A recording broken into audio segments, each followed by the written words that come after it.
I shouldn't have did that. I didn't like that. All right.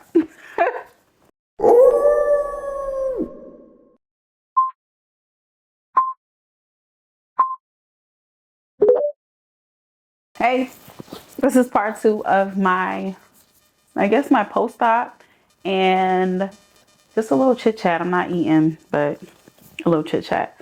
So I just got off a live and I was like fixing my hair and my makeup, and I decided to re-record some footage that I had accidentally deleted. So I'm going to get into answering some of your questions. So yeah, here we go. So I did write down some notes after you guys asked me the questions. So there is a poem by George Orwell, who was a British soldier, and it's called Shooting an Elephant.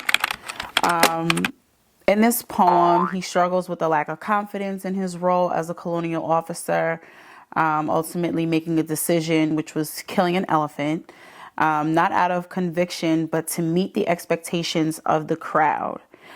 So the crowd reflects how external pressure and the need to uphold appearances can lead to choices that betray personal values and leave lasting regret, right?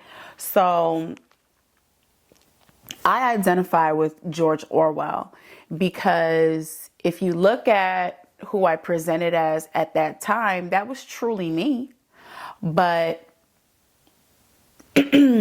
it's kind of like you're not allowed to grow in certain careers because it's like, but we know you for this. And it's like, yeah, but I kind of grew up a little bit. You know what I mean? In my life, I have dealt with abandonment issues. Maybe that's something that we can kick it with and talk about at another time.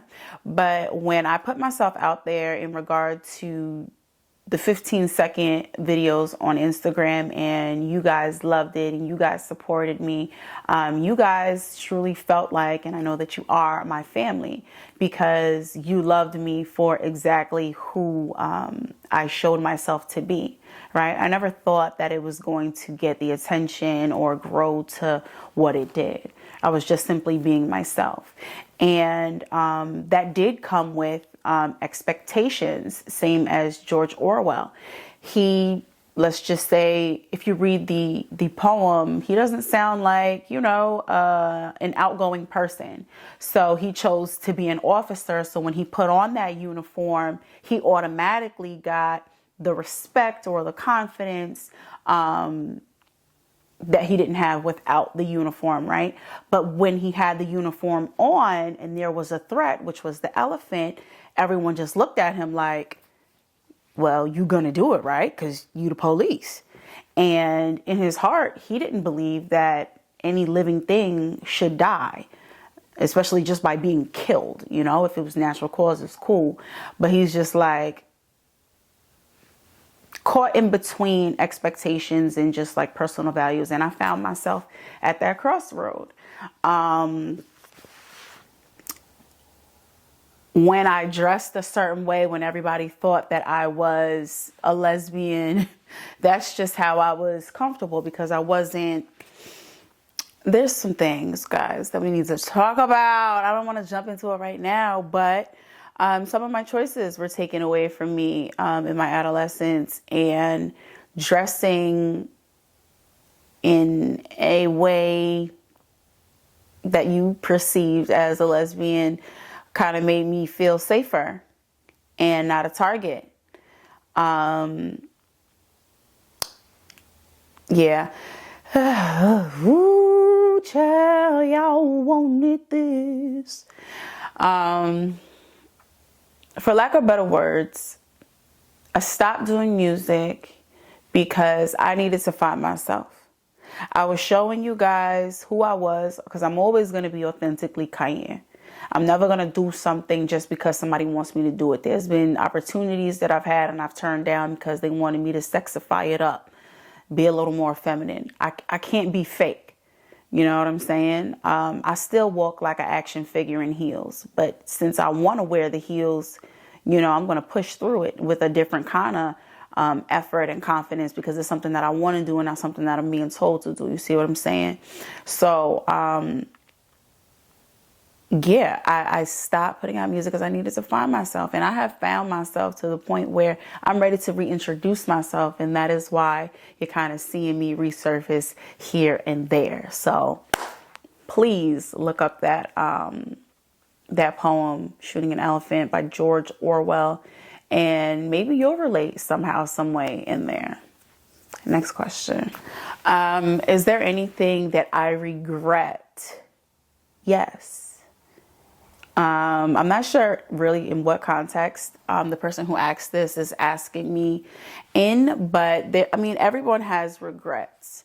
For Love and Hip Hop, I regret not being fake. And by being fake, I mean like a character, because I was just myself, like, okay, what's this? What's that? If you look at the clip of us in the park, and it was like the other castmates are hiding and things of that sort, you can literally, like, production was like, she's not getting it. She's not getting it. That's because people were like peeking. And I guess I was supposed to be like, what are they doing here? But I'm logical. I know what you're doing here. We're filming. But you see what I'm saying? Like, I'm just not, I don't know. I didn't know how to like play those games. I could have gone way farther with that opportunity. And mind you, Mona is a very sweet woman, a very intelligent woman. And I'm grateful for the opportunity because it introduced me to the demographic of just like the world. You know what I mean? There's so many people who will stop me and be like, you know, you a firecracker. And I'd be like, you know me, Miss Suzanne? Or, you know what I'm saying? And I appreciate that. You know what I mean? So that's something that I do regret. And in that time, I was still finding myself. So I wasn't really putting out music. I was putting out freestyles to other people's stuff. And I wish I would have just pushed my own stuff at that time. But it's okay that I didn't, because I wasn't really sure about what I wanted to put out there. But yeah, that is a regret that I have in that time. So y'all want to know if I'm dating? Why? You want to take me out? You trying to go eat? I'm not dating, but my heart isn't beating right now either. You know, I have half of it in my hand and someone else holds the other half of.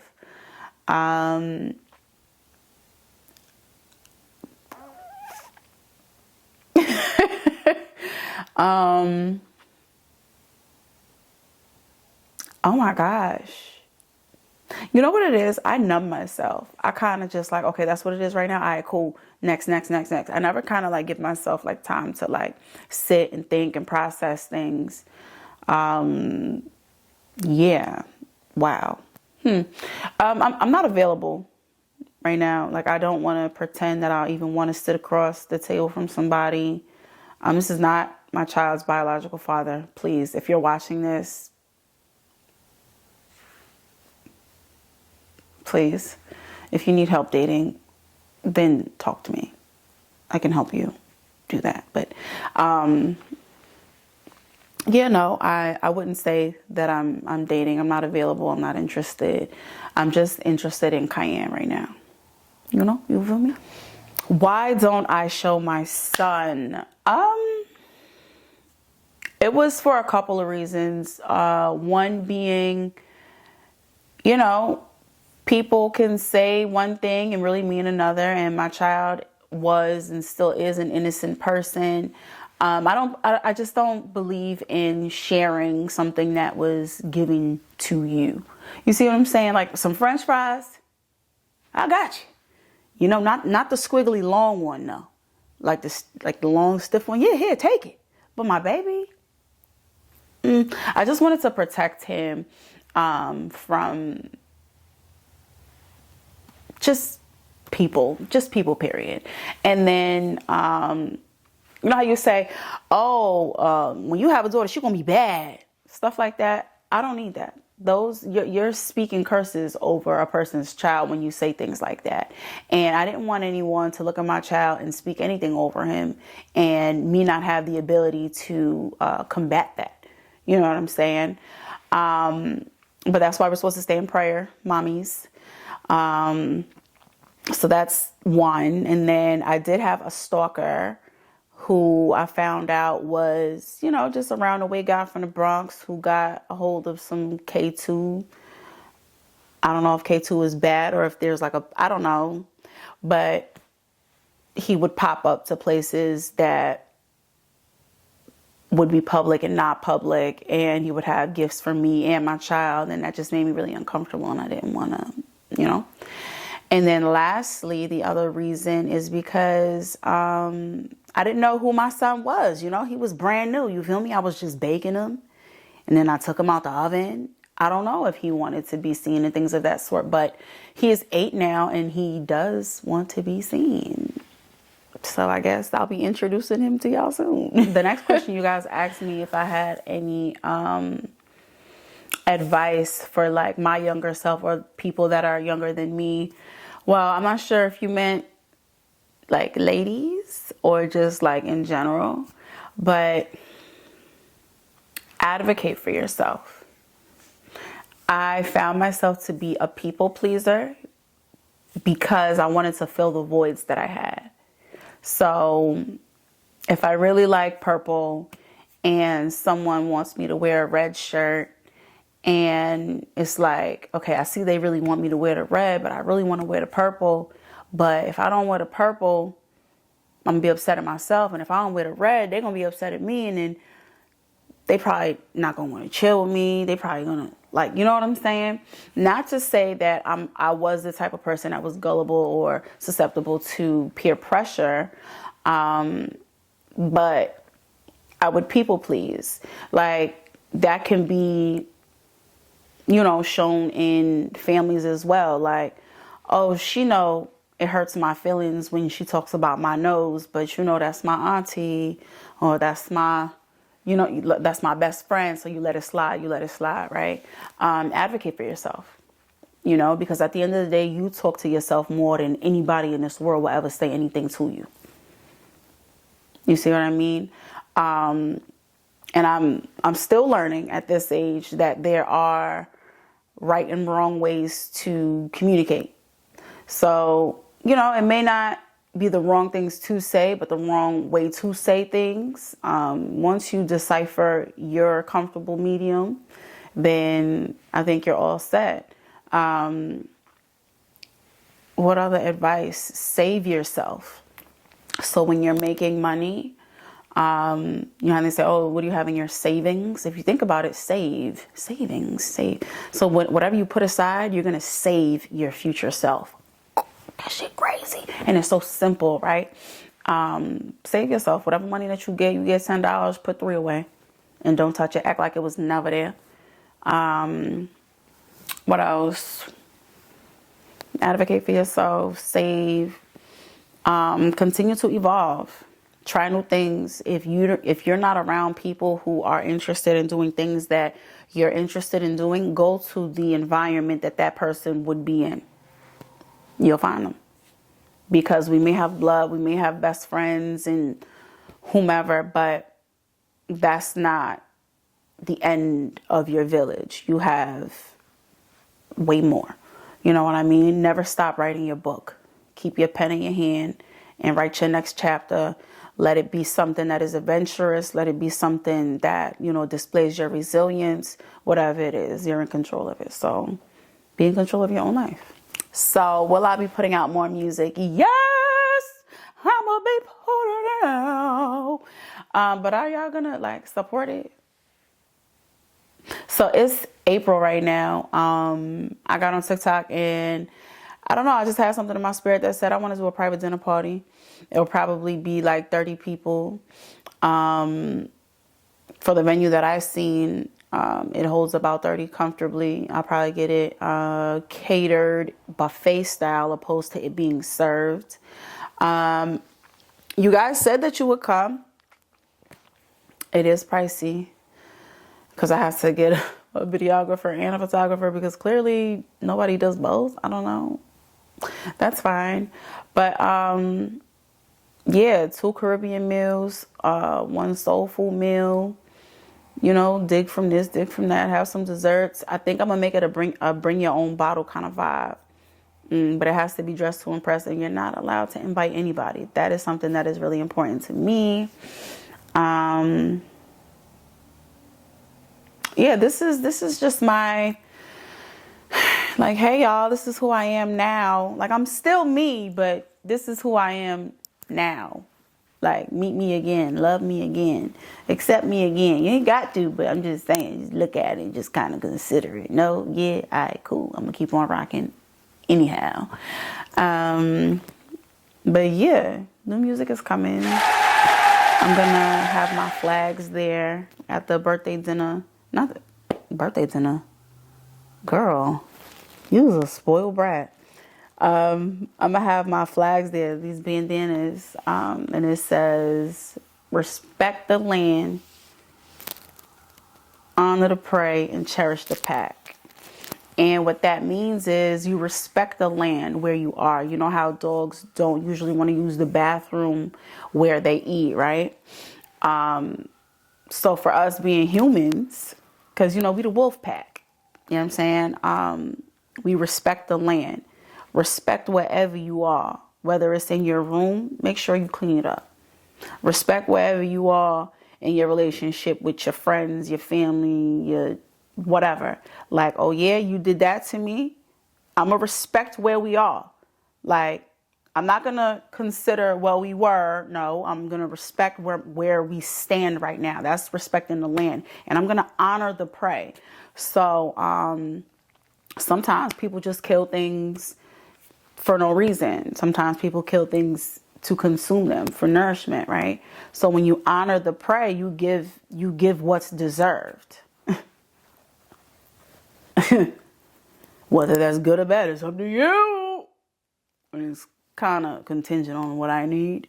But, you know, honor the prey and cherish the pack. And the pack is where you come from. So when I call myself the princess of the hood, I am the princess of the hood because I still have growing to do. So that's what I mean by me being the princess. And when I say the hood, that's where I'm from. I'm not talking about geographically. I'm talking about my habits, my lineage. You see what I'm saying? Like, I'm the princess of my experiences. I'm still inexperienced in my experiences. You see what I'm saying? But, you know, I'm growing in my womanhood. I'm growing in my motherhood. And I'm definitely growing in my artistry. And I'm so happy that you guys are even interested in seeing what it is that I have in store. I love you. Thank you for having me. Give me a hug. I hope to see y'all at the dinner. Come here, bitch, don't run. So, Shine, you see you're 6 weeks out right now. Things I want to focus here. You see this is before the surgery. So there's hollowness, a little bit of a bags under the eyes. So if you see here, all that hollowness is nice and smooth. Now, if you compare this to this, the hollowness is nicely gone. Right. There's still a decent bit of swelling. So if you see there's a little bit of a swelling, and then the pigmentation that you had before the surgery, you're going to get back to that. Okay. You have a little bit more pigmentation than what you had when we started. I'd expect that by 3 months that will kind of continue to go down. So with the before and after, once it's all healed, this will be nice and smooth, that hollowness will be gone, the bags will be gone, pigmentation will go back to where we started. And then if you look at some other views, here for example, you see that hollowness is getting filled up nicely, same on this side. It's a little bit swelling that will go down. And then by 3 months, it should kind of get a lot better. By 6 months, it will continue to get a lot better. Okay. So coming along very nicely. The hollowness that you have, that hollowness is gone. Okay. The bags under the eyes that you had, the bags are gone. Now there is some swelling and there's some darkness under the eyes. The darkness will continue to get better. Okay. It will go back to your baseline. There are some medications that we can prescribe you that will help with it. And a little bit of a swelling 6 weeks out, it's very much par for course. I'd expect by 3 months that to go down. The final results takes a whole year, but I'm very excited once it's gonna settle, Yeah. it's going to look beautiful and very natural. Yay, I'm excited. Well rested, less tired. Right. Okay. Okay. So I wanted to ask you if I would be a candidate for upper blepharoplasty. Upper bluff, let me see. Yeah. Close your eyes. Oh, wait. Do what? What do I do? Close your eyes, but not all the way. How do you Yeah, you could. Open, but not all the way. Yeah, right about there. We do the upper bleph. What we will do is we'll kind of go through this line and then get rid of the hooding that you have. Same thing over here. We'll go through this line and kind of remove this hooding. The incision kind of nicely hides in the crease, in the eyelid crease. So we'll get rid of this. It will hide nicely. It will heal well. Now, lots of times when you're opening your eyes, you may not even notice it, the improvement. Okay. But this, if we leave it over next few years, it will kind of continue to become more of an issue. Right. So it's more like, in this view, we'll be able to see a difference nicely. But, in a few years, if we wait, then you'll notice it more even at rest. Right. And then it would be more of an issue at that time. So now it will be like a preventative Now it'd be more procedure. preventive in a sense that you're starting to have that hooding. Right. So we're going to be able to address that hooding before it becomes much of an issue. So I see it in some angles, but I don't see it in all the angles. Okay. With time, it will be more visible in every angle when you look at me straight. Okay. Is this procedure under anesthesia? How is the recovery time for it? So it's generally done with oral sedation. So what that means, you come in, we give you a bunch of medications. Okay. It's a sedative, narcotic, nausea medication, antibiotic.